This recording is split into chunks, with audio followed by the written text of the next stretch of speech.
السلام عليكم ورحمة الله وبركاته.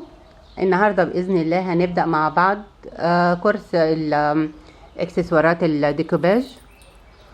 في ناس كتير طلبوها مني لما شافوني لابساها، فحبيت ان انا اعملها لهم فيديو بناء على طلبهم واعرفهم طريقة عملها. فتعالوا النهاردة هنشوف هنعمل ايه. بإذن الله هنستخدم مكونات بسيطة جدا. اول حاجه بستخدمها عشان حابه ان انا اعمل حاجه، مثلا ولو لوحه مثلا عجباني وعايزه بدل ما اعلقها على الجدران البسها، مش هتقول لا. فبطبع اللوحه دي، بطبعها 10 في 15، بطبعها كواليتي عالي طبعا علشان تبقى الريزولوشن بتاعها كويس، ما تبقاش مبكسله. بعد ما بطبعها بالشكل ده بحاول ان انا اقص الشكل نفسه، مثلا وليكن بالطريقه دي، اقصها بالطريقه اللي انا عايزاها، احددها بنفس المعالم بتاعتها. خلينا في دي، اقصها بنفس الطريقه دي. هستخدم معاها اي دعامه، يعني انا مثلا حابه ان انا احطها على جينز، استخدم جينز كدعامه، استخدم الجلد، حابه برضو ان انا استخدم الفوم. اي دعامه ان انا احط عليها الشغل بتاعي ممكن تنفع معايا. طيب انا دلوقتي بحب استخدم الفوم. النهارده هستخدم معاكم الفوم كدعامه مش اكتر. الفوم ده اللي هو بيتباع في المكتبات عادي جدا، الفرخ يعني سعره قليل قوي، مش غالي. ده بستخدم منه طبقتين. اوكي، فهنشوف دلوقتي مع بعض بالخطوات هنعمل ايه. هاخد الشكل اللي انا طبعته، هحط عليه غيرة بنفس الشكل ده. بوزع الغيرة كويس جدا، طبقة خفيفة عشان ما تكلكعش تحت. اوكي، بطريقة بسيطة جدا. انا وزعتها كده على كل حاجة، على كل الصورة. هاخد طرف الفوم وهبدأ ان انا احطها بالشكل ده، اضغط عليها، ابدأ اضغط عليها واخد المقص بتاعي، ابدأ اخد المقص بتاعي واحددها بالطريقة دي.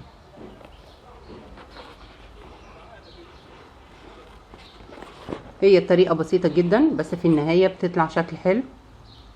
بتلبسي اي حاجة انت عايزاها، صورة لولادك، حرف اسم او اسم كامل زي ما انا عملت، وهوريكم دلوقتي حالا هتعمل ازاي.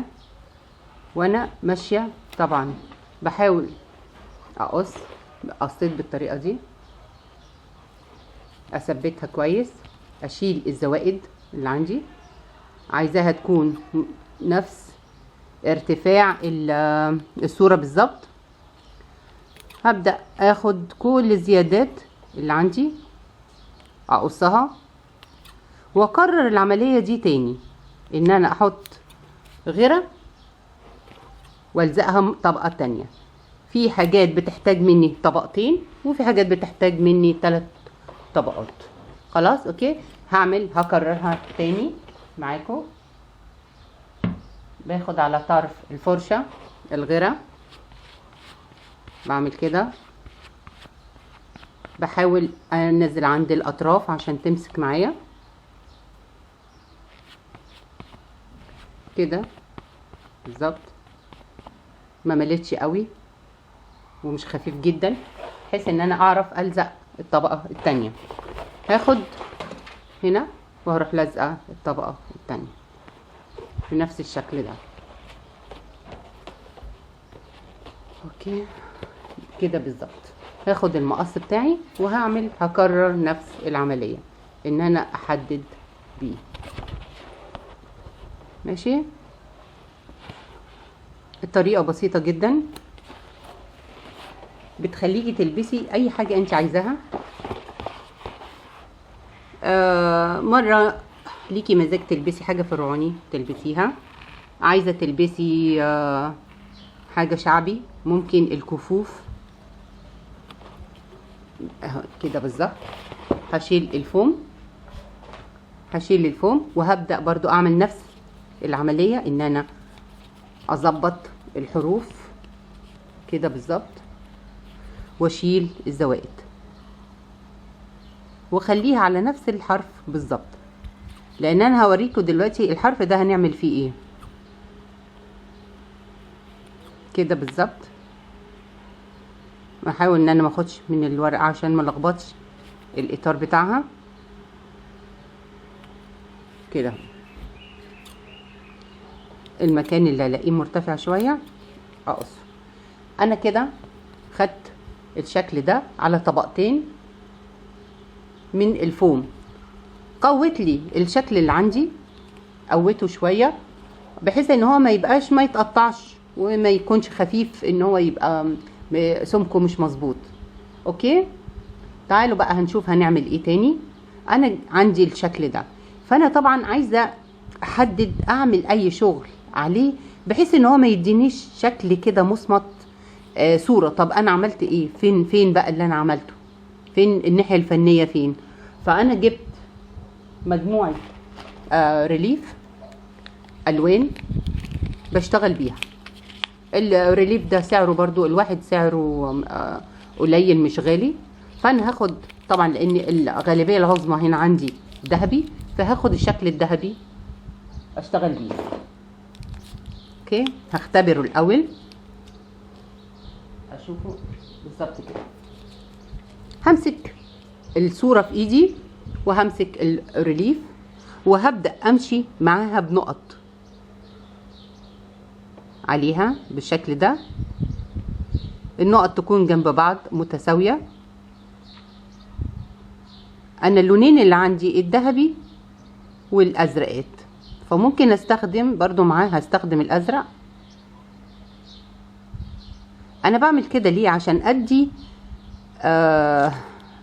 ارتفاعات وادي شكل للرسمه نفسها، ما تبقاش مجرد صوره انا حطيتها وخلاص.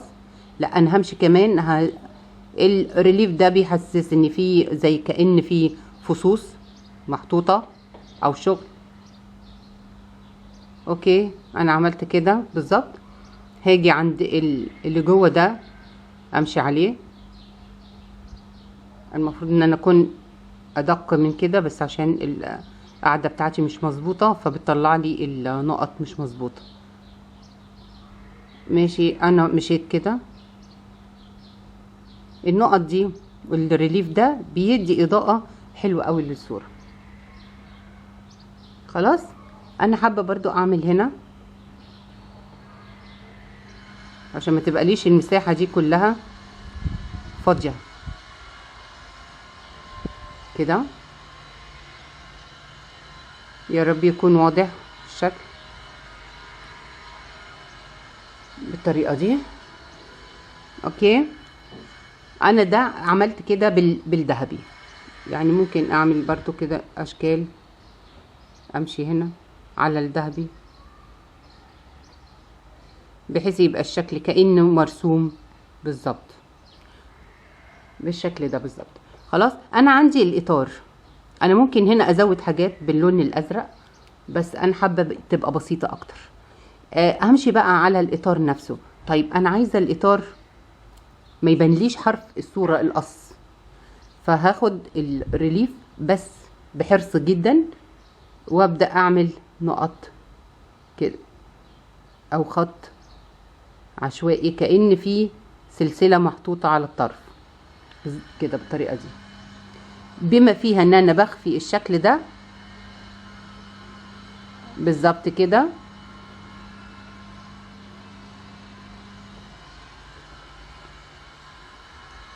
واخفي حرف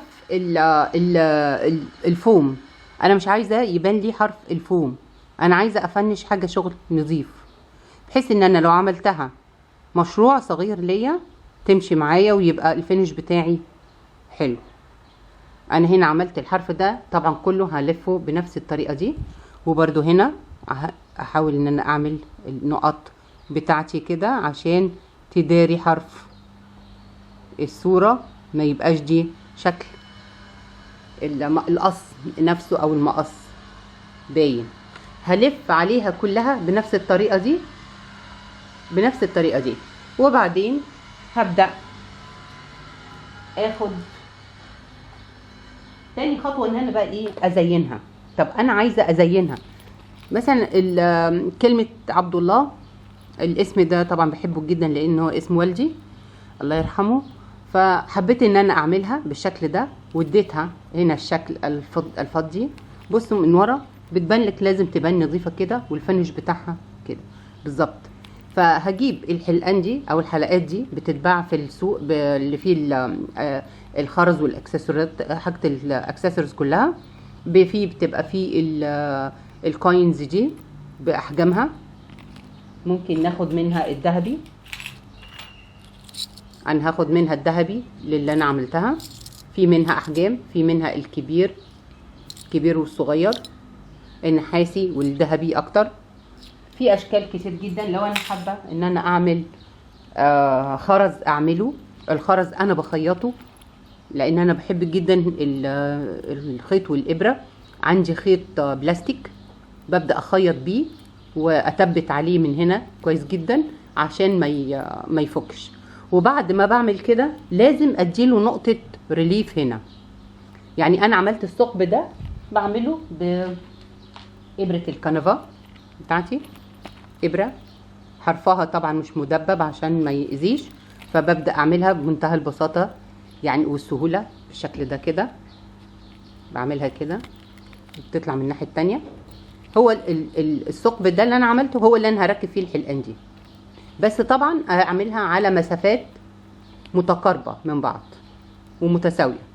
خلاص بركب الحلقان وبركب الكوينز، وهنا طبعا بركب لها حلقه وبركب شريط قطن او جلد او ايا كان، او سلسله لو انت حابه. فهو ده الشكل البسيط جدا اللي انا عملته من الاكسسوارات بتاعتي الديكوباج. نفس الطريقه دي هعملها في الصوره دي لما تنشف. هي كده لا قوصت معايا ولا ادتني شكل وحش، بالعكس جميله جدا. هحط لها هنا الكوينز، هنزلها هنا اعمل لها الاخرام بمسافات متساويه، احسبهم واعدهم واعمل لها الكوينز هنا. وهعمل هنا برضو ثقب اركب فيه الحاجه اللي انا هربطها في رقبتي او اللي انا هلبسها. فطبعا هي لسه طريه مش هينفع دلوقتي خالص. فهوريكم دلوقتي الحاجه اللي انا عملتها.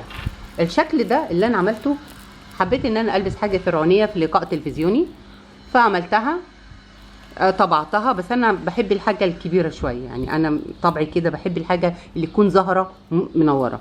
فخيطتها وحطيت مع كل خيط هنا ريليف. الريليف بيمسك لي حرف الخيط ما بيتقطعش. فهنا تعالوا نشوف ورا لما جيت خيطت هيبقى فيه شكل. حطيت برضو الريليف اولا يمسك لي الخيط نفسه ما يتفكش ويقويه في نفس الوقت ويدي فينش حلو في النهايه. ده من الخلف ودي من قدام. وبرضو عملت لها الريليف، مشيت على الرسمه ما سبتهاش مصمطه. عملت هنا برضو اضفت للاكسسوارز للخرز والحاجات والدلات اللي انا عاملاها، اضفت لها اللي هي الحاجات الخيوط، لان انا كنت لابساها على تونيك في الخيوط نفس الخيوط دي فعملتها بنفس الخيوط. ممكن اتمنى يكون الشرح وافي والاكسسوارات عجبتكم، وباذن الله اتمنى اشوف تعليقاتكم على الفيديو. اي حاجه طالبينها قولولي عليها وانا انفذها على طول. وباذن الله انتظروا مني كورس تاني تيجان العروسه او تيجان الخطوبه. باذن الله هنفذه لكم قريب. اي سؤال انا مستعده، وعايزه اشوف بقى لايكاتكم واشتراكاتكم في القناه عشان يوصل لكم كل جديد. ميرسي قوي.